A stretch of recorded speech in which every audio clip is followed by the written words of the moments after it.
Eagles game will reportedly go on as scheduled Sunday, 1 p.m. FedEx Field. No buys. The game's not getting moved to a different location, so I'm just glad that they never considered moving the game to a Tuesday. So let's go rock the Redskins like a hurricane on Sunday. Mike Owens, Jeremy Burton, they're both here. Let's get it going. Oh, man, this hurricane's barreling down the East Coast, but it looks like it might miss us. So, what do you guys think of this whole situation? Well, as you said, thank God that they don't have to move this game.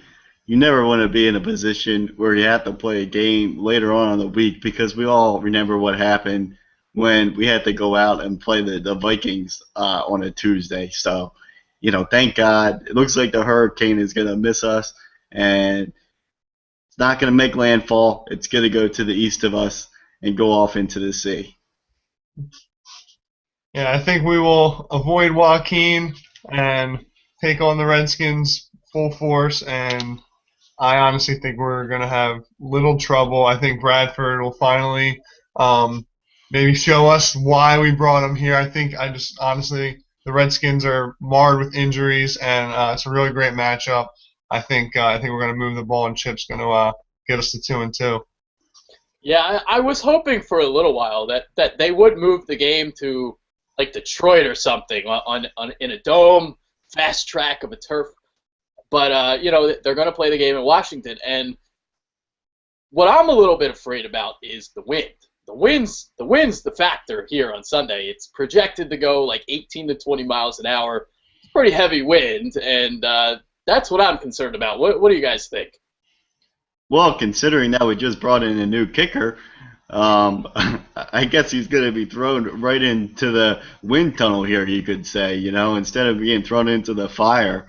So hopefully we don't have to really put him out there too much on Sunday because I don't think he's going to get much done if he has to attempt a field goal. And, that's going to go along with Bradford, too. This is really, even though the Redskins are really depleted, especially in their secondary, this is going to be a tough game for Bradford. Dealing with the wind right now, only projected to be somewhere around 20 miles per hour, but it's hard to believe that's all it's going to be. I think it's going to be a bit higher than that. So that could prove a challenge, especially for Bradford and Cousins in this game. You brought up the new kicker, Mr. Sturgis. He was with the Dolphins. I think he only hit 77% of his kicks. He's got a boot, but Chip, as he said it, he made more field goals than anybody else. He put the ball through the uprights in his press conference. So I guess he won the job, and hopefully the win isn't too bad, but maybe we'll run more. We saw Matthews had success last week. If Murray comes in, maybe he can look at what Matthews did and learn from that. Not like he needs to really learn, but he should see what holes were there, and I think Murray would have a big game as well if he's healthy enough. Yeah, that brings me to the point. Obviously, as you might have heard the news earlier this week, Caleb Sturgis is our new kicker. Oh, poor Parky. He tore 3 muscles in his groin. I feel horrible for him and his girlfriend. It's terrible. But and the other news is Andrew Gardner out for the season as well. We'll get to that later in the show. But right now, you know what disgusts me? You know what nauseates me more than McNabb in the Super Bowl? All these freaking Sanchez supporters right now. It is awful. It is ridiculous. After 3 games, people are already giving up on Bradford. It's awful. What do you guys think about these fans? It disgusts me. It really does. Yeah, well, I mean, they're not going to go ahead and put Sanchez in for Bradford after 3 games, especially considering, what they gave up to acquire Bradford. And, you go back and you watch that preseason game against the Packers and you see what Bradford can really do, when given the time and with, the offensive line playing to the best of its ability, receivers catching passes. So, you see some light at the end of the tunnel. So I think that, he's coming off, two ACL injuries, and at this point, I think you got to give him a little bit of a pass, considering that last week he's been showing signs of improvement. Yeah, I don't want to hear any more Sanchez talk. Getting dirty, Sanchez. No, sorry, no butt fumbles here. I think Bradford. Adrian has some great stats pre-show. I'll let him spout them out. But with players returning from ACL tears in their first 3 games, I think I think I think it takes time. Like Mike said, we see what he can do. We brought him here for a reason. We gave a lot for him. We're not going to put Sanchez in. This guy's getting $14 million. I'm sorry. I think it's just nonsense for somebody to actually say, "Oh, let's go to Sanchez." Hopefully he meets up to why we brought him here, and we gave up the 2nd-round pick too. Joke. Yeah, it's despicable. It really is. It's like you guys really want the same guy with the season on the line last year. You guys want that guy in there as your quarterback, the same guy that threw an interception when the game mattered, the same butt fumbling, cheesesteak guzzling, smoothie sipping, interception throwing, Marky Mark. This is the guy you want out on the field? Ew! Like, really? Come on. All right, so as Jeremy was referencing, I do have some stats for you guys. So I was thinking of some quarterbacks who had ACL tears, and I was just really curious. So I looked up Tom Brady, Carson Palmer, Donovan McNabb, Dante Culpepper, and who else am I missing on this list? Phillip Rivers. So those are 5 guys that I have, and here are some stats. First 3 games. I don't know if I'll go run through all these guys, but we'll see. So Brady, 2008, Week 1, tears his ACL. Back in 2009, he returns. First 3 games, averages 290 yards per game, had 3 touchdowns, 2 interceptions, passer rating of 79.9, and a completion percentage of 61.3%. Now, his yards per game went down as when the season ended. His season total was 274.9 yards per game, 28 touchdowns, 13 interceptions, passer rating up to 96.2, 65.7% completion percentage. Phillip Rivers tore his ACL in the 2008 AFC Championship game. First 3 games, 330 yards per game, 3 touchdowns, 3 interceptions, just a passer rating of 85.1, 58.8% completion percentage. As the year went along, he tossed just 6 more interceptions for the entire season, had 28 touchdowns, passer rating of 104.4, and a completion percentage of 65.2%. So those 2 guys right off the bat, as you can see, our numbers have improved as the season went along. And I'll just throw one more name in here. I'll just do Carson Palmer. 2005, tore his ACL in the wild card game. Kimo von Oelhoffen went into his knee. Averaged 224 yards per game, had 6 touchdowns, 4 interceptions, passer rating of 92.9, 64.7% completion percentage. And 2 of those games, he was less than 200 yards passing. When the season was over, 101.1 passer rating, 28 touchdowns, 13 interceptions, 62.3% completion percentage, and the yards per game went up to 252.2. So as you can see, these 3 quarterbacks, I'm not going to run down all the names because I don't want to take forever. I'm just going to bore you guys to death. But the point is, guys, when they come back from the ACL tear, they struggle a little bit. It takes time to get reacclimated, and you get better as this season goes along. So I'll get to my thoughts shortly. I want to get to your thoughts on this subject.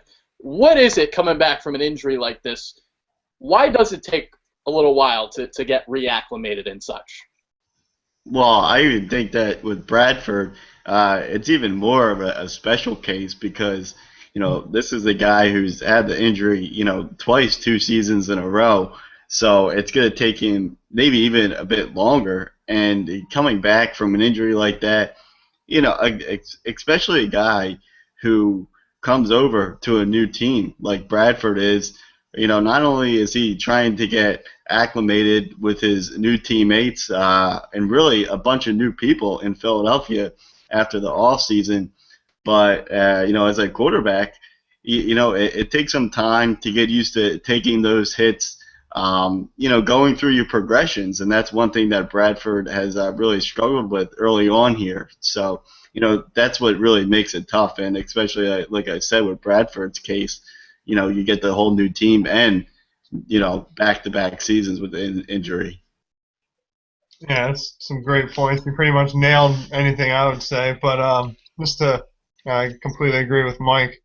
Um, we just hope that he gets reacclimated, and yeah, I just think with the double injury, yeah, it could take longer, but I think he'll catch on. He has help with the running game, and I think it's a great matchup. So I think this is the game that Bradford finally comes out of his shell, and we see maybe a little bit of what we saw in the preseason, just perfect throws, pinpoint.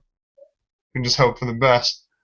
Yeah, as a guy, as a guy myself who's had knee injuries, I've actually had four of them. You guys know this. I have had horrible luck with my knees. So, and I remember the first time I came back from a knee surgery. I used to play basketball back in the day. I am a white guy. I'm not exactly athletically gifted. My talents are very severely limited. I'm one of those pick and pop guys. I'm a Kyle Korver type. I shoot the ball.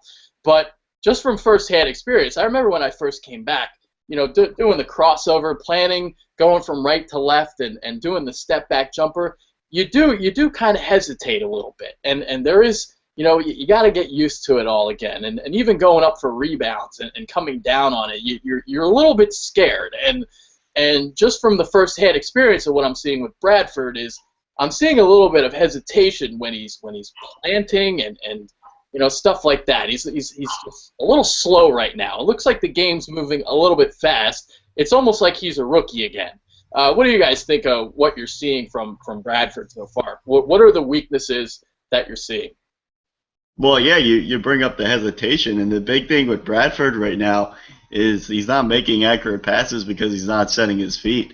So a lot of times, after injuries, especially to the ACL for a quarterback, it all goes back to fundamentals. And, maybe he is a little bit worried about, taking a big hit or planting that foot the wrong way and getting injured again. So, yeah, like you said, that hesitation definitely has something to do with it. So, it's been a few games now. He's taken the hits, he's watched the films, and he's watched his feet. So he knows that he has to improve on, setting those feet. And the thing that's really ironic about this whole situation with Bradford right now is that a lot of the good throws that Bradford is making is when he's under pressure. So that's what's really weird about the situation. Yeah, you bring up some good points, Mike. I think also we lead the league in drop passes. I think Sam Bradford's numbers could be a lot better. There's a couple screen passes there last week, the wheel routes. I mean, could have had maybe over 100 yards more added to his total and a couple of touchdowns. There's been big drops all year, and yeah, it just seems like he kind of deer in the headlights they use a lot. It seems timid, meek, meager, whatever adjective you want to use to describe it. But I just hope he finds a groove, and I think this is honestly the matchup to do it. Yeah, I think this is our little overall thoughts of Bradford. Let's see if you guys agree with me. So I don't think we're saying that he's the answer for leading the Eagles from being good to great, but I think that it's going to take a lot more than 3 games to determine if he is so. And that's kind of what we're saying to all the fans. It's a lot of people they want to give up on him, but we're trying to tell you guys, it's going to take some time, and you just got to stick with the plan and remain patient. Yeah, Exactly. well, yeah, exactly. And the big thing with Bradford is I think that you're really gonna be able to start judging him after these next few games, because you look at the Eagles now, they're going in, they're facing a Redskins team that's banged up in the secondary. They're gonna go out then and they're gonna play a Saints team that is not very good, and then they're gonna go and they're gonna play a Giants team who it doesn't have the best defense. So they've got 3 straight games here where they're going to go up against, average to subpar defenses. So this is where Bradford really needs to turn it around. Yeah, exactly right. These are juicy matchups, and let's just hope that he's has plenty of his protein shakes in to propel him and get us these W's. Yeah, and just because he might turn it around these next couple weeks, it doesn't mean that he's back or anything. It just means that his confidence might improve going forward, and that's what we want to see. We want to see him, succeed in the second half of the season. And these three defenses that he's going up against, like you said, I mean, you look at the Saints and Redskins. Neither team has an interception yet this season, and the Giants, I believe, are last in the NFL defending the pass. So this is the time. This is when it's got to happen. When the turnaround's got to happen for Sammy Sleeves. It starts now. You're right. And the other thing that people have to remember is that Eagles have had some struggles running the football here, and that plays a big part in the passing game. So, with the Eagles struggling to run the football, even against, a basic, a six-man box there, makes it tough for the quarterback because, all of a sudden the defense, they can play their safeties high, and they've got, their cornerbacks, they can even play off a little bit. So they've got, plenty of room to spare because they don't have to worry about the running game. And it's all about improving in the trenches. We've been horrible in the trenches for a couple weeks. Got the running game going a little bit last week, but yeah, there's a lot of factors that play into getting a passing game going. So, like we said, these are great defenses. I think Bradford can great defenses to have a good game against, and I think Bradford's confidence will start turning around. Hopefully, Sammy Sleeves, we'll see him roll them sleeves up and give us a gun show with a bunch of smoke bombs.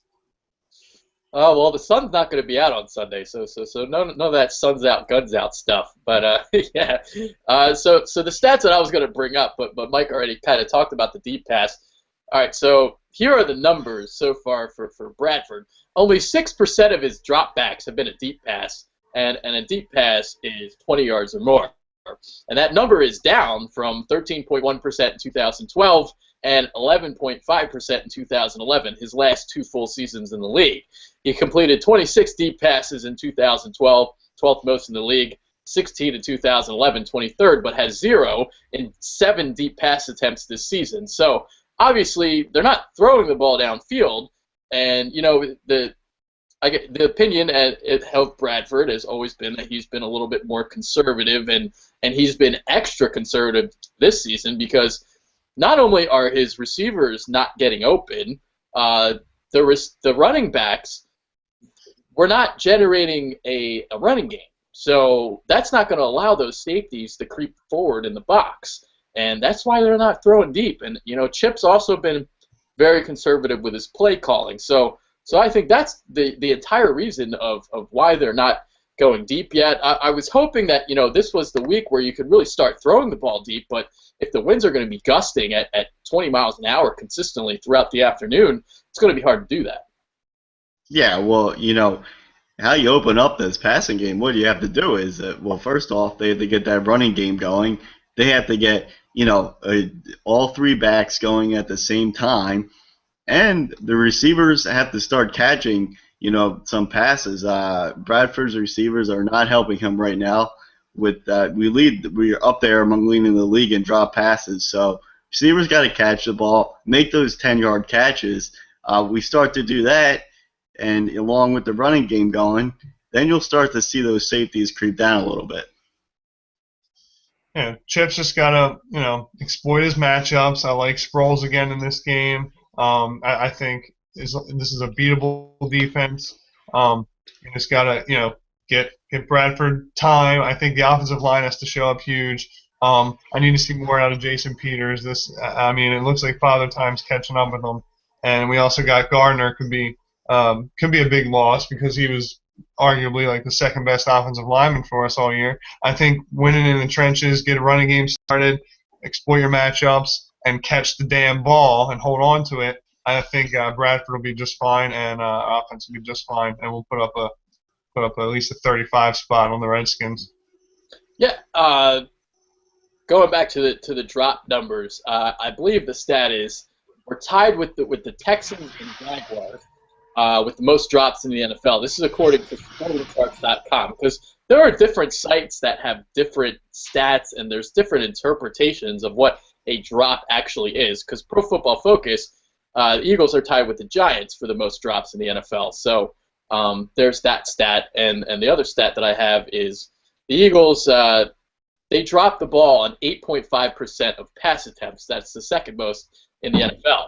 So that's the drop C's. And now we're going to talk about running from under center, because this is something that we saw last week against the Jets. The Eagles ran the ball 11 times from under center, didn't throw the ball once. They gained 52 yards, 4.73 yards per carry. So what are your guys' thoughts on running the ball under center a little bit more, especially with DeMarco Murray coming back from his injury? Yeah, well, running the ball under center, they have to do more of it, because if they can do that and they can mix that up with running the ball out of the shotgun, because right now they're really not running the ball out of the shotgun too well. So they got to mix it up a bit, try to run under center, but they also got to be able to pass under center as well. I saw an interesting stat last year with DeMarco Murray. He had 394 carries last year in the regular season. Only 38 were from the shotgun. Not to say that like he can't run from the shotgun, but that's a pretty glaring stat. And see how healthy he is. I mean, he was, I think, almost a full participant last week before the game. They said Friday. I was like, oh, I think you expect him to play, and then boom, inactive. So I don't know. I feel comfortable with Matthews and Murray back there, but Sproles is my matchup beast to get going, because you obviously see what he can do to change the momentum of a game last week with the punt return. So I like that matchup, and I hope we can exploit that. Yeah, I think Sproles needs to have another big game, because this is another front seven which is very stout in the interior of their defensive line. You got Stephen Paye, you got the pot roast Terrence Knighton, Temple Made baby, and you have Jason Hatcher. So those three guys are very, very good players, and running in between the tackles might be a little bit difficult. So this might be another week where you see those little outside sweep plays, the outside zone plays. We might see that again. So we'll see. What do you guys think? Yeah, well, that brings us to the next point, and how they utilize Murray and Matthews. And we saw last week against the Jets, you can contribute a lot of success to the running game to Matthews last week, because he did a great job on that sweep of getting the cutback. So he's really good at that. So I think if they're going to run that sweep, they got to continue to run that with Matthews. As far as running, between the tackles, I think for that they got to stick to that with Murray, because Murray's good between the tackles and making that one cut in between the tackles there. So I think that's how they should utilize those two guys. Yeah, I agree with Mike. Seeing Murray run under center will be good. I think between the tackles, I think Tip, he made the change last week. Finally, ran under center just a little bit and had some success with it. So what I want to see is I want to establish the run with that under center, and then do a little play action pass, maybe a crossing route across the field, roll out a little bit, just get a big play out. I need to see a pass out of there too. I think that would be fun. But no, I think we'll be fine with our running backs, and keep running what works. There's going to be a lot of halfback wheel routes again, and then so we'll see how everybody does. Yeah, it's a shame the running game hasn't gotten going yet, because it would take a lot of pressure off Bradford, obviously, and the thought coming into the season was that the Eagles were going to be like the Oregon Ducks when Chip Kelly was there in Eugene, and rotate the three backs, run the ball down your throat, and when you do that, it takes a lot of pressure off your quarterback, but we're not running the ball. So Bradford gets all the blame, and it's not all his fault. I mean, yeah, sure, he's struggling, but nobody on offense is doing anything. We're the worst statistical offense in the league right now, according to yards per drive and points per drive. So it's got to get better. Yeah, it all starts up front in the trenches. So until the run blocking can improve, then the running game is going to continue to struggle. And this is coming from the offensive genius Chip Kelly, and last in the league according to those stats from Adrian. And yeah, I just can't see it continuing past these next couple, this game and the coming weeks against. I mean, I see a few wins in the future. I really do.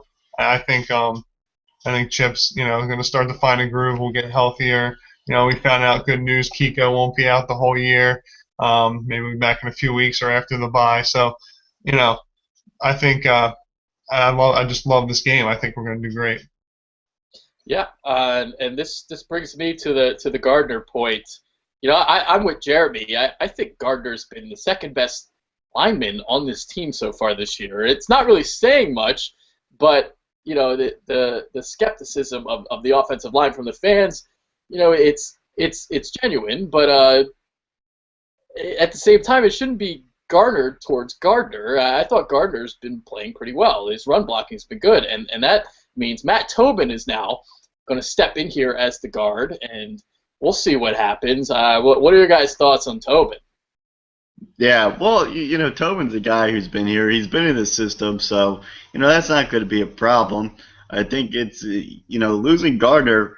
It's definitely a big blow because I mean he's a guy that they gave the extension to. Before the season started, after he won the job there at right guard, and he was playing pretty well. So to lose him for the season, it definitely hurts. You're going to have a bit of a drop-off here going to Tobin, but, Tobin's not the worst option in the world. Yeah, I think he's better than John Moffitt. At least we won't bring him back again.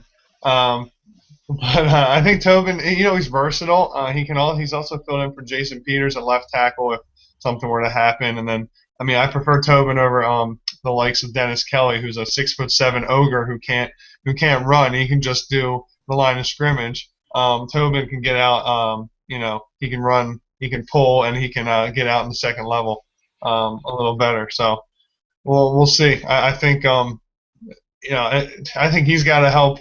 Get Kelsey's game up a little bit, help him out, maybe go his way if a big 350-pound nose tackle goes right up in Kelsey's face right after he snaps the ball. It's tough. You're snapping the ball and you got to get up and look at this huge guy that's outweighs you by 70 pounds because Kelsey, he's arguably been one of the worst offensive lineman starters on our line this year. Him and unfortunately Jason Peters has looked really sluggish. So we hope everybody can just step up in the O-line and get good protection, passing and running.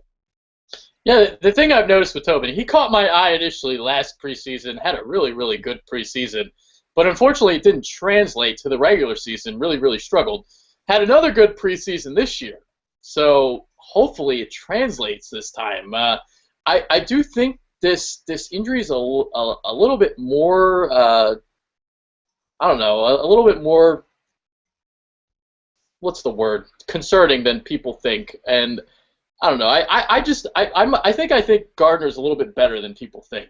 I don't think he's been that bad. I think he's been pretty okay. And his run blocking, like I said again, it's been pretty good. And we'll see what Tobin can do. Now, I do want to bring up a topic because the Chicago Bears have been on a fire sale, and they just got rid of John Bostic.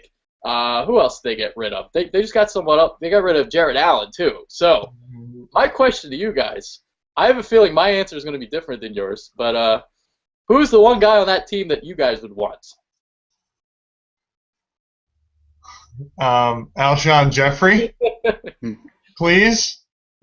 If he hasn't really played, but I think he's getting better and better. He's due back like this week, so he's a stud muffin. I think he has some hands, and maybe we won't lead the league in drops. Yeah, obviously, Jeffrey is the big name there, but I doubt that the Eagles would be able to pull off that kind of trade, and I think that the Eagles feel that they're fine at the wide receiver spot. So, yeah, I don't think anything would happen there. Well, my thoughts on the Jeffrey situation is this: he is a free agent at the end of the year. So I wouldn't be willing to part with more than, say, a third-round pick for Jeffrey. The guy that I want is Kyle Long. This guy is extraordinary. He's a great guard, and he's a guy that you can plug in here right away.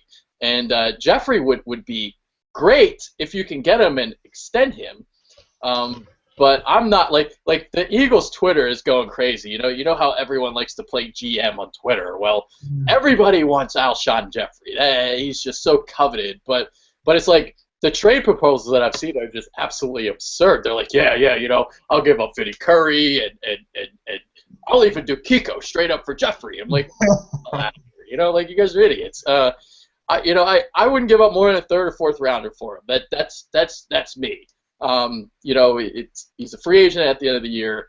You may not even re-sign him. So we'll see what happens. But Kyle Long, man, that guy's a stud. That's the guy I would want. So just throwing that quick question out at you guys, just like a topic that's been on Twitter a lot this week. So moving on to the defense. The defense is extraordinary. So the Redskins, they like to run the ball a lot. They got the little duo there of Alfred Morris and Matt Jones. Well, Eagles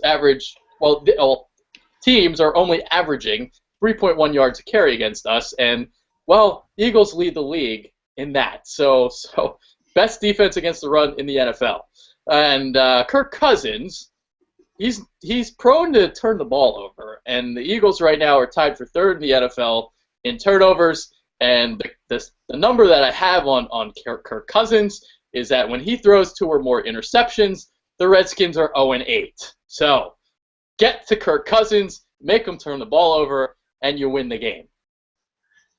Yeah, well, the thing that's really surprising here about the Eagles' defense is that if you would have told me before the year started that Maxwell was going to struggle a bit early on, we would be without Kiko, and we would be without Kendricks for a game, I'd probably tell you that it's not looking good for the defense. But the Eagles have really had some guys step on that D. Also, I forgot about the Cedric Thornton injury. So you got guys, Brandon Bear.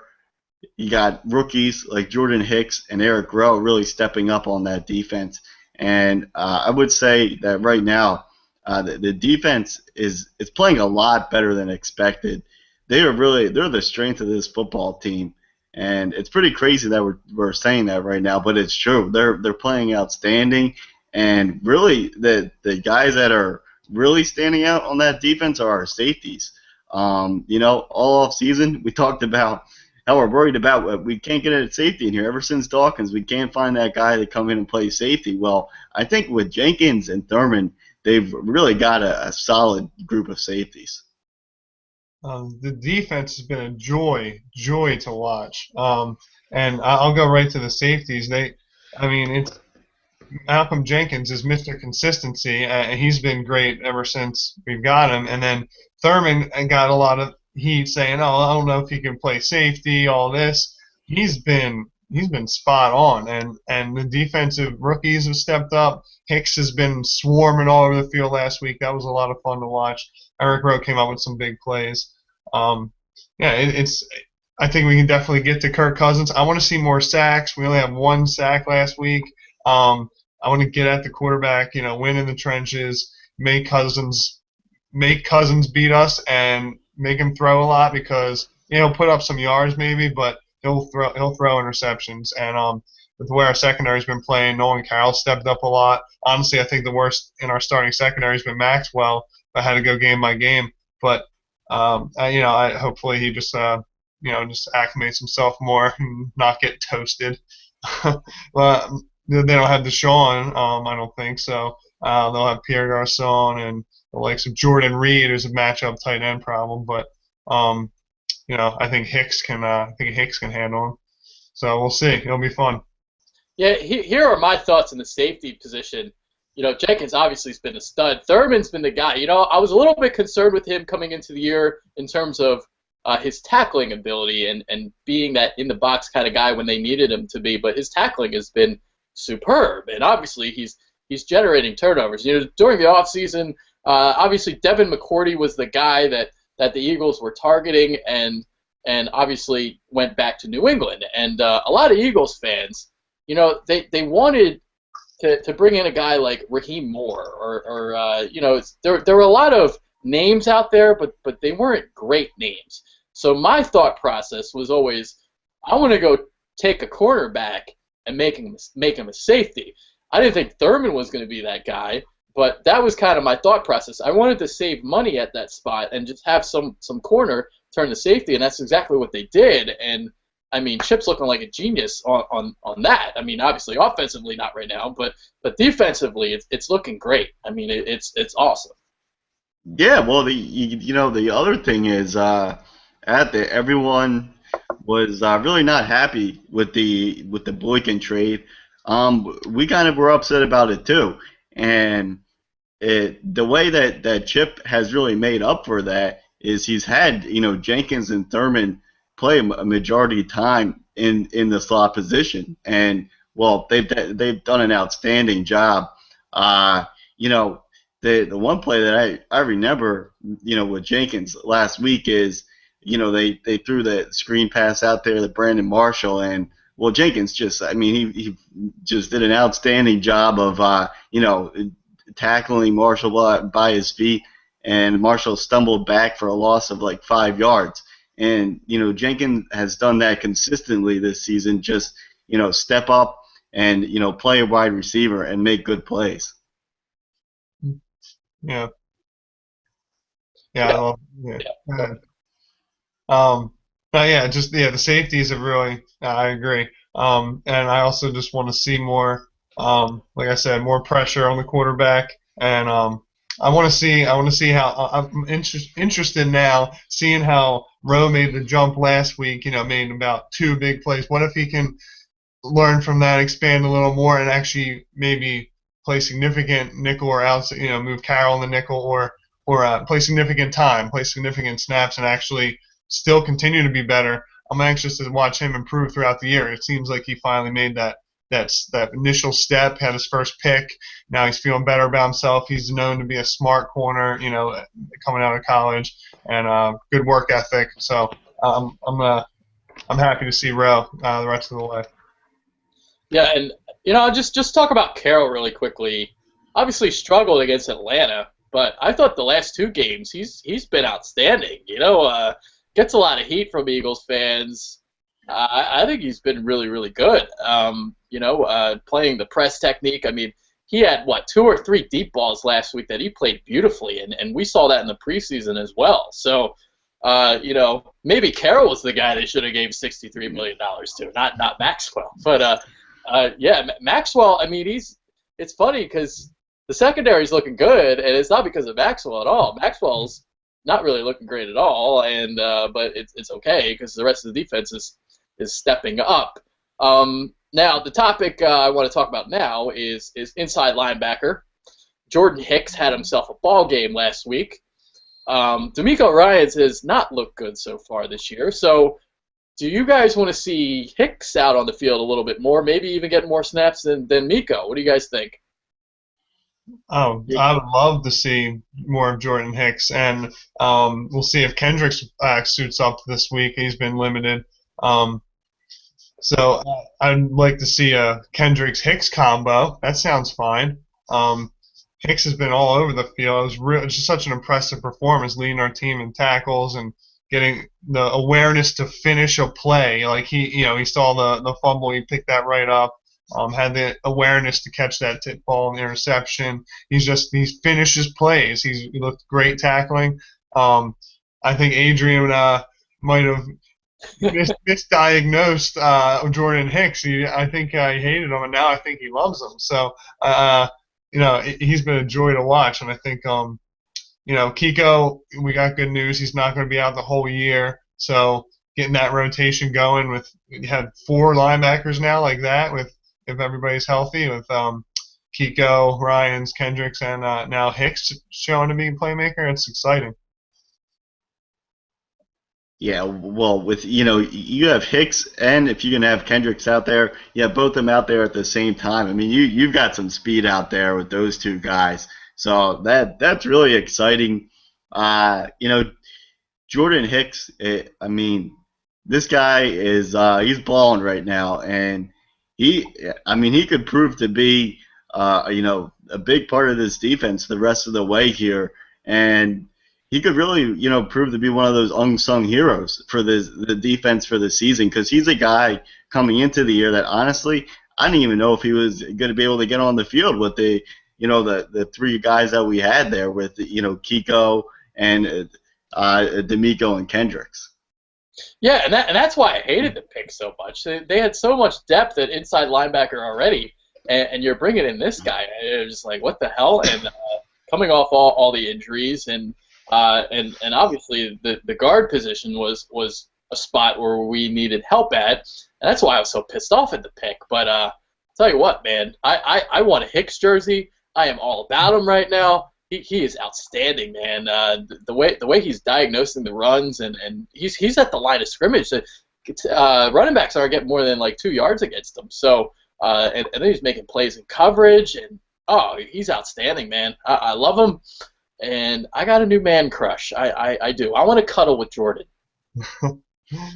Yeah, I'd like to see wouldn't like to see that, but I'd like to see them combined with him and Kendricks. It's a lot of speed and great in coverage there. And when are we ever going to see Marcus Smith? Apparently, according to Chip, he has a role with the team, but Chip's lying. I don't think Marcus Smith, he hasn't seen even a snap in weeks. So, I mean, that's crazy. So talking about inside linebacker and outside linebacker, I want to see more sacks. I want to get some pressure with Graham and Barwin, man. Man, yeah, Adrian really he wants to cuddle with Hicks. I guess he likes his body. That's not a pretty sight. No. What you say? What? I'm chiseled out of stone. What are you guys talking about? I'm freaking good. All right. Yeah, I mean the sacks thing. I wish I had the numbers in front of me, but last year the Eagles got off to a really slow start as well, and then once the Giants game came around, they got to Eli like 8 times, and then that was a ripple effect for the rest of the season. So it hasn't happened yet. Pressure hasn't really gotten there yet, but it's something I'm not really concerned about. I kind of feel like it'll happen with time. I believe that Giants game, I think it was the black jerseys, right? That whenever we wear I love when we wear the black jerseys. Whenever we wear the black jerseys, we typically do great. I recall when we Thanksgiving evening against the Cardinals back when we made the run after the whole tie with McNabb and then the benching at Baltimore. We had the black jerseys then too. We always kill it in the black jerseys. So put on the black jerseys, we'll get plenty of sacks. Yeah, I think that the sacks will come eventually. The thing that right now is promising is the bat downs at the line, especially with Brandon Bear. Those bat downs they are just as good as a sack almost. So if they can continue to get in the face of the quarterback, they've been doing a nice job of that. They did a good job against that with Fitzpatrick. So if they can continue to rush the quarterback, force them into bad decisions, it counts just as well as a sack. Yeah, exactly. Sometimes the number itself can be misconstrued, because if you're getting to the quarterback, if you're forcing him to throw a little bit sooner than expected, if you're changing his feet, if his feet aren't set, I mean that's kind of what you're looking for. But yeah, so we'll see what happens Sunday. Kirk's a guy that does get phased a little bit by pressure so we'll see. And obviously last year, Kirk had himself a hell of a ball game against Eagles secondary, but different this season. Got some new safeties, got some new corners, so we'll see what happens. So there's that. So let's move on to our predictions for the game. I feel like we're all thinking Eagles victory, and this is when we'll give you guys our scores for the game. So we'll start with Mike. What do you think? Yeah, I think that the Eagles win this one, but I think it's going to be somewhat close just because of the conditions with the weather. I think that Bradford's going to get into somewhat of a rhythm, but depending on how high those wins are, I think that they're really going to have to win this game on the ground. But honestly, I think the Eagles are going to they're going to come away with another defensive victory, and you might even see another big play from Sproles, special teams wise. But I really think that the defense is going to come up big again. I think that they're going to do a nice job of shutting down the Redskins' running game, which they really rely on. And by doing that, I think they're going to force Cousins into some bad decisions. So I got with the conditions, with the weather. I've got the Eagles winning this one, 21-7. Okay. Yeah, I mean, I love the Eagles in this game. I think our offense is going to click, and we're going to get pressure on Kirk. I think we're going to get a defensive touchdown and a special teams touchdown. 31-17, no problem. All right. I think the Eagles win. They're going to throw the ball a lot, even though the conditions may say they may run the ball. I think with Hall being out, Culliver possibly being out, they're going to try to attack that Redskins secondary, even if the wins are out there. They'll do short passes, the little dink and dunk stuff that we've seen all season long. I think it's going to be tough to run the ball against the Redskins. So I think we will throw the ball, and I think the Eagles win. I've got 23-16 Eagles victory, but it's gonna. I think they might struggle a little bit early on. The Redskins have been a home team that have gotten off to fast starts, and then have kind of allowed other teams to get back in it. You know, the Dolphins, week one, I believe they were up like 10 or 13-0 at halftime, and the Dolphins stormed back in the second half. The Rams almost came back. So I can see the Redskins leading at halftime, and the Eagles kind of taking over in the second half. That's what I'm thinking. Yeah, it's we always seen the struggle a little bit in Washington, so that's what I'm thinking. It might be a little bit of a struggle early on, but I think we'll pick it up and get the job done. You know, last year it was a nerve-wracking game against Washington when Kirk threw about 350 yards. Nicky Foles got blindsided, completely taken out by the defensive lineman on the Redskins. I remember, or Jason Peters had to come in and he ended up getting ejected, all that, and ended up pulling the game out. But it was close. So, but again, different team. Half the starters on defense are different. You know, the whole secondary is different. So. You know, I think we'll be all right. Yeah, I think so too. So that's that. We got predictions for the game, previewed the game really, really well. You guys got any players that we kind of haven't talked about that you think might make a difference on Sunday? Well, I talked about this briefly, but I think that Brandon Bear is the guy to watch. I think that he's going to continue to make great plays. And it kind of, well, actually, Thornton is something where he's practicing on a limited basis, it seems like. He's actually making a lot more progress than they thought. But honestly, sometimes they're better off without him in there because what they can do without Thornton is they allow, Brandon Bear to switch out to a defensive end, and they can have Logan. And they can have, Fletcher Cox in there at the same time. So that's key. So I think, Bear's the guy to watch. I'll switch to offense. I got a guy. I think Nelson Aguilar is going to have a big game at some point this year. He's going to explode. Their chemistry's got to get better between Bradford and Aguilar. Maybe this is the game Aguilar we see his first touchdown. I think I definitely want to see that chemistry there. That was my name, Aguilar. That was my guy. So he stole my guy. We think alike. Yeah. I think with the Redskins' dire situation at quarterback, I think he's due for a game this week, and I'm hoping that again, if Bradford can get going this week, and then Aguilar can get going this week, this will help them build confidence, which will help them as the season goes on. I guess I'll throw another name out there. Josh Huff. I have yet to see you do anything this year, so I'm going to say that Josh Huff will catch one deep ball. Just one. And that's all he's going to do. So That'll be my prediction then. If you took Aguilar, I'll take Josh Huff, and I'm not happy about it, but that's what I'll say. I'm sorry I took your man. Yeah. I had Right. I had a feeling that I had a feeling we both had the same name. I honestly did.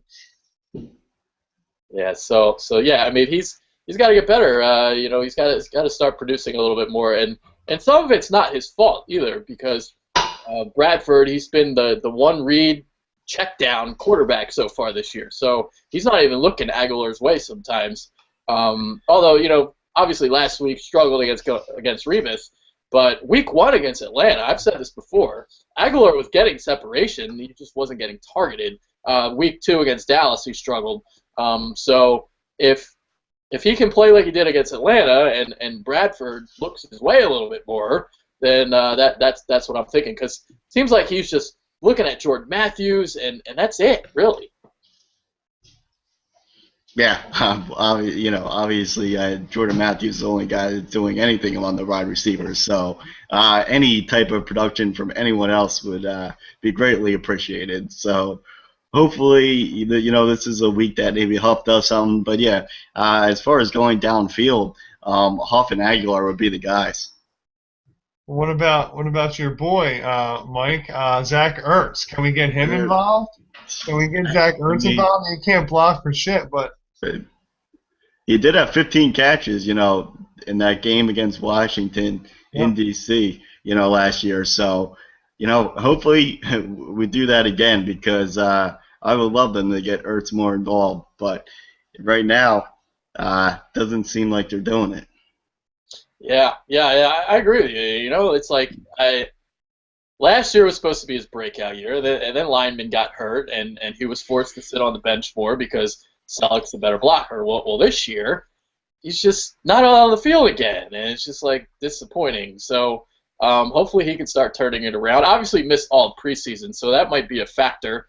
Obviously no rapport built with Bradford as of yet, so I'm still remaining patient with him, but it's just I did expect a little bit more. Maybe my standards are set too high. I don't know, but I think he'll be okay. Yeah, definitely. All right, final thoughts time. Let's do it. We're nearing the end of our show. Let's get it going. Final thoughts. Who's going first? Who wants to go? Well, my final thoughts is, let's just have Murray get 30 yards rushing in the game. I just want to see him get past 10 yards. I don't want to see him going the wrong way. I want to see him going the right way. So, yeah, let's get him to at least 30 yards. But no, I think that if Murray actually sitting on the sideline last week may have been a kind of a blessing in disguise. He might have needed to see that, to see what Matthews can do out there as a top guy. So I think that you're gonna see them mix it up better this week with the Murrays and with Murray and Matthews. Yeah, I'm just my thoughts are just I'm excited I want to see us get off to a hot start. I'm excited for the game. I want to see us win the battle in the trenches, move the ball efficiently, early and often, just set a tempo, get Redskins on their heels, and let's just go to town. Get Joaquin out of here and go home with a win. Yeah, and here's all I got to say to all of our Twitter followers, and if I get one more message about Sanchez starting, you're getting blocked, okay? So don't even do it. That's my final thought. No more Sanchez bullshit. So, yeah, that's that. All right, so Mike Owens, Jeremy Burton, I'm Adrian. Thank you. We're out of here. Let's go, Birds, and hopefully we do rock the Redskins like a hurricane. So, with that being said, we're out. Go Birds, baby. Peace out. Go Birds.